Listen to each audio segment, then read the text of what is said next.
আজকে লা এসেনশিয়ালসের দর্শকদের এমন দুজনের সঙ্গে আলাপ পরিচয় করাবো গল্পের আসরে। তাদের সাথে আমরা বসে আড্ডা মারবো আর জানতে পারবেন নানা রকম ইন্টারেস্টিং কিছু, কারণ দুজন দু রকম ফিল্ড থেকে এসেছেন। যদিও দু রকম ফিল্ড, কিন্তু মিলেমিশে একাকার হয়ে গেছে। চলুন আমরা শুনতে থাকি তাদের কথাবার্তা তাদের মুখ থেকে। একজন হলো সৌরভ আর একজন হলো পৌশালী। আচ্ছা সৌরভ, আপনি আপনার সম্বন্ধে কিছু বলুন যে আপনি কি করছেন বা মানে কিভাবে নিজেকে এখন চালাচ্ছেন।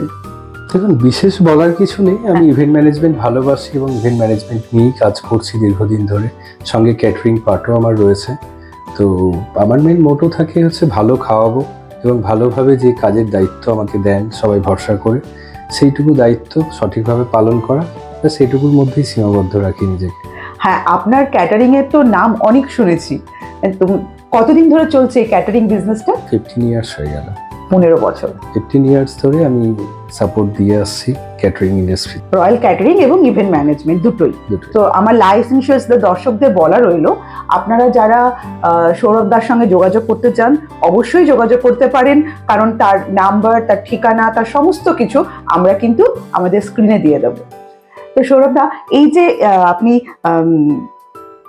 ক্যাটারিং করছেন আর ইভেন্ট করছেন, দুটোকে একসাথে কিভাবে করছেন?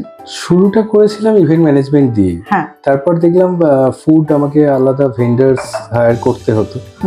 তো অনেক ক্ষেত্রে মানে ক্লায়েন্টকে খুশি করতে পারতো না এই ধরনের ফুড কিছু আপনার পেয়েছি, এরকম কতগুলো ফিডব্যাক পেয়েছি। তারপর ভাবলাম আমি তো খেতেও ভালোবাসি, খাওয়াতেও ভালোবাসি, তো ফুডটা কেন নিজে করব না।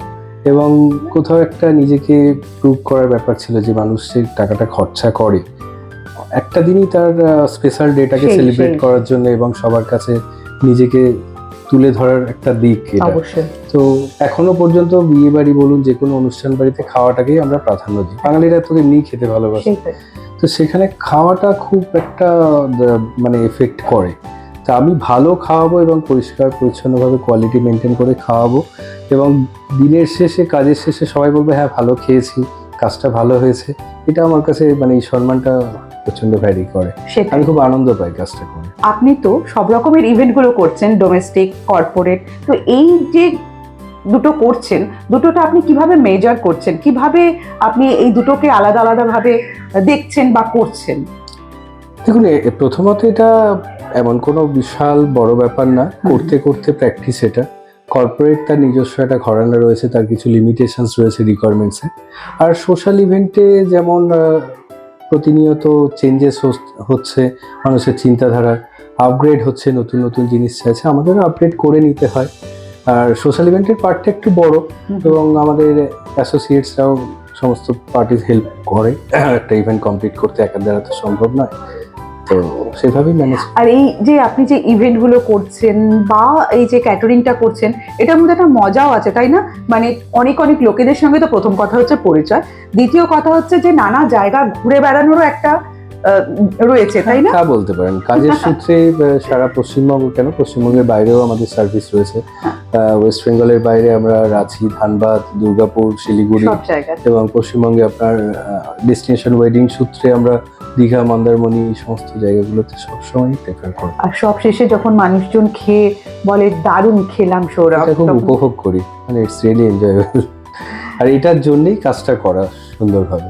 এই যে আপনি যে এত ইভেন্ট করছেন, এত ক্যাটারিং করছেন, বাইরে যাচ্ছেন, আপনার কাছে এটা জানতে ইচ্ছে করে, বহু মানুষের সঙ্গেই তো আপনার আলাপ পরিচয় হয়েছে।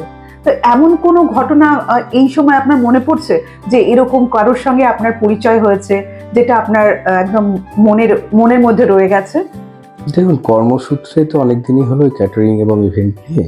তো সেই সূত্রে বহু মানুষের সঙ্গে পরিচয় হয়েছে, এবং সেটা political, non political, sports person থেকে শুরু করে, এবং বিভিন্ন গভর্নমেন্ট ডিপার্টমেন্টেও কাজ করি।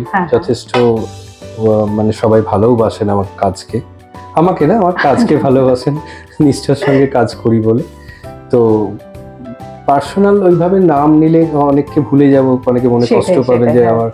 তো আমি আমার এক্সপিরিয়েন্স বলতে পারি, যে ব্যক্তিকে আমি কোনোদিন ভুলতে পারবো না, সেটা হচ্ছে রাঁচির এক ক্লায়েন্ট ছিলেন, ডেস্টিনেশন ওয়েডিং করেছিলেন মন্দারমণিতে। তো মানে ওই কাজটার পরে তার আগে বিশেষ কোনো পরিচয় ছিল না, মানে বাবা ছেলের একটা সম্পর্ক হয়ে যায়। বাহ। এবং আমার বিজনেস রিলেটেড একটা ট্রাভেলসের মধ্যেও পড়ি, যেভাবে উনি পাশে ছিলেন হয়তো আমার নিজের বাবা ভাই হলে ওইভাবে পাশে থাকতে পারতেন না। তো আমি ওই মানুষটিকে শ্রদ্ধা করি, ক্যামেরার মাধ্যমে আমি প্রণাম জানাচ্ছি ওনাকে। উনি পাশে না থাকলে আমি হয়তো সমূহ প্রবলেমে পড়তাম। তো কাজের মাধ্যমেও যে কাউকে খুঁজে পাওয়া যায় যে সত্যি ওয়েল উইশার, এটা মানে আমার বলতে পারেন এটা একটা নিদর্শন। নাম বলা যেতেই পারে মিস্টার অরুণ কুমার মিশ্রা। উনি রাঁচিতে থাকেন, পেশায় চার্টার্ড অ্যাকাউন্টেন্ট। ওনার ছেলেরই ওয়েডিং এর জন্য, তো ওনাকে আমি ভীষণভাবে শ্রদ্ধা করি। উনি নন পলিটিক্যাল পার্সন বা তো আলাদা একটা রেসপেক্ট ছড়ে পড়ে, আর এটা আমার খুবই মেমোরেবল, কোনোদিন ভুলতে পারবো না আমি মানুষটি। এই যে আপনি যে এই বিজনেস সূত্রে আপনাকে বিভিন্ন জায়গায় যেতে হচ্ছে, ক্যাটারিং এর জন্য আপনি বিভিন্ন জায়গায় যাচ্ছেন, পশ্চিমবঙ্গেও আছে, পশ্চিমবঙ্গের বাইরেও আছে, বিহার, উড়িষ্যা বা আরো অনেক জায়গায়। তো আপনার এই যে বিজনেসটা কোথায় বেশি, আধিক্যটা কোথায় বেশি দেখা যায়? এখন ভারতবর্ষে তো আমরা বিভিন্ন কমিউনিটির লোক বাস করি, প্রত্যেকের কালচার আলাদা।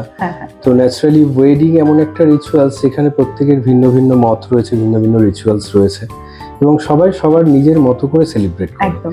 মানে কারোর কোনোটা ভালো কোনোটা বড় এইভাবে বিচার করা যাবে না। তো ওয়েডিংটা একটা বলা যেতে পারে প্রত্যেকের কাছে একটা স্বপ্নের ব্যাপার, এবং খুবই বিচক্ষণ এই বিষয়ে, এবং সেই ডেটাকে সেলিব্রেট করার জন্য যে যেভাবে তার রিচুয়ালস প্রথম থেকে হয়ে এসেছে সেইভাবেই সেলিব্রেট করে। আর আমরাও প্রত্যেক কমিউনিটিকে আলাদা আলাদাভাবে আমাদের মতো করে সার্ভিস দিই প্রয়োজন অনুসারে। তো তার মধ্যে ফুড যদি বলেন, হ্যাঁ খেতে ভালোবাসে বেঙ্গলি, ডেফিনেটলি ফুডের একটা নন ভেজের ক্ষেত্রে বেঙ্গলি ডেফিনেটলি এগিয়ে থাকবে বিভিন্ন ধরনের মেনুতে। সেম আবার আমরা সমস্ত কমিউনিটি, জৈন কমিউনিটি করি যারা আপনার মাটির নিচের কোনো শস্য মানে সবজি খায় না, তো তাদের জন্য সেই ব্যবস্থা থাকে। এবং গুজরাটি, রাজস্থানী একটা ঘরানা রয়েছে, তারা নিজস্ব ঘরানাটাকে পছন্দ করে। তো প্রত্যেকের আলাদা আলাদা ঘরানা, এবং আমরা সেইভাবেই প্রত্যেককে আলাদা আলাদা কমিউনিটিকে সার্ভ করি। আচ্ছা। আর এই যে ক্যাটারিং যেটাকে আপনারা করছেন, এইটাকে যদি আমরা বাদ দিই তাহলে আর কি কি সাপোর্ট সার্ভিস আপনারা দিয়ে থাকেন? দেখুন, কমপ্লিট ইভেন্ট প্যাকেজ যেটা বলতে যা বোঝায় সবটাই আমরা প্রোভাইড করি। এবার এটা ডিপেন্ড করে ইভেন্ট ওয়াইজ কোন ইভেন্টের কি রিকোয়ারমেন্টস রয়েছে। যদি আপনি সোশ্যালের ক্ষেত্রে যান, সেখানে ধরুন আপনার ওয়েডিং ছাড়াও, ওয়েডিং রিসেপশন ছাড়াও রাইস সেরেমনি রয়েছে, বার্থডে রয়েছে, অ্যানিভার্সারি রয়েছে, কিটি পার্টি রয়েছে।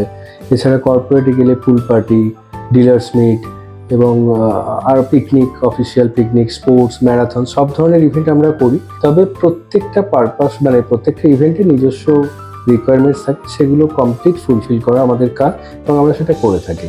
ওয়েডিংয়ের ক্ষেত্রে একটু ব্রড হয় বিষয়টা, কারণ এখানে ডেকোরেশনস থাকে, এখানে ডেকোরেটার্সের পার্ট থাকে, ফ্লোরাল পার্ট থাকে, ফটোগ্রাফি থাকে, ব্রাইডাল মেকওভার থাকে, কার্ড থাকে।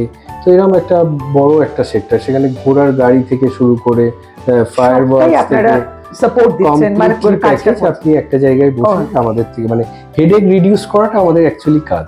দেখুন, সবাই তো তার বাজেট খরচা করে, সেটা 10 জায়গায় ভাগ হয়ে যায়, আর কোথাও একটা জায়গায় বসে আপনি সার্ভিস পাচ্ছেন, এই যা ডিফারেন্স। মানে যদি আমাদের সব রকমের কাজ তো আমাদের দরকার হয়, কিন্তু মাথার মধ্যে রেখে কাজ করাটা খুব ডিফিকাল্ট। নিজের অনুষ্ঠানে নিজেই গেস্ট হবেন, তাহলে অলওয়েজ সৌরভকে কল করবেন। আপনাদের এই সমস্ত কিছু ইভেন্টের মধ্যে মকটেল বা ককটেল তো থাকেই। আচ্ছা, কখনো কি এই যে ককটেল পার্টিতে কোনো মজাদার কোনো ঘটনার সাক্ষী হয়েছেন? ককটেল পার্টি মানেই মজাদার ঘটনা, এখানে আলাদা করে বলার দরকার পড়ে না। ককটেল পার্টি কিছুটা সময় পার হওয়ার পর থেকে মজার মজার ঘটনা আমরা পেয়ে থাকি। আর মকটেলের যে ব্যাপারটা, এটা হ্যাঁ আধুনিক চল তো হয়েইছে। আগে আমরা ছোটবেলায় দেখেছি ডাবের জল দিয়ে স্বাগত জানাতে, এটা একটা আলাদা ট্রেন্ড। যদিও আমরা এখনো আমাদের কেটারিং এ এটা রেখেছি, এখনো আমরা ডাবের জল সার্ভ করি। তার সঙ্গে বিভিন্ন পরে এলো লস্যি, শেক, আস্তে আস্তে করে চেঞ্জ হচ্ছে সিজন অনুযায়ী। আম পোড়ার শরবত, এই ঘরানার সঙ্গে এখন মকটেলটা অ্যাড হয়েছে, কারণ একটা কাউন্টারের মধ্যে বিভিন্ন ফ্লেভার ড্রিঙ্কস পাওয়া যাচ্ছে, যার যেটা পছন্দ সেটা খেতে পারে। ককটেলের ক্ষেত্রে আমরা ককটেলও সার্ভ করি, বারটেন্ডিং যেটা বলে। তো সেখানে তো বিভিন্ন মজাদার ঘটনা ঘটেই, আপনার থাকে কোনটা ছেড়ে কোনটা বলবো।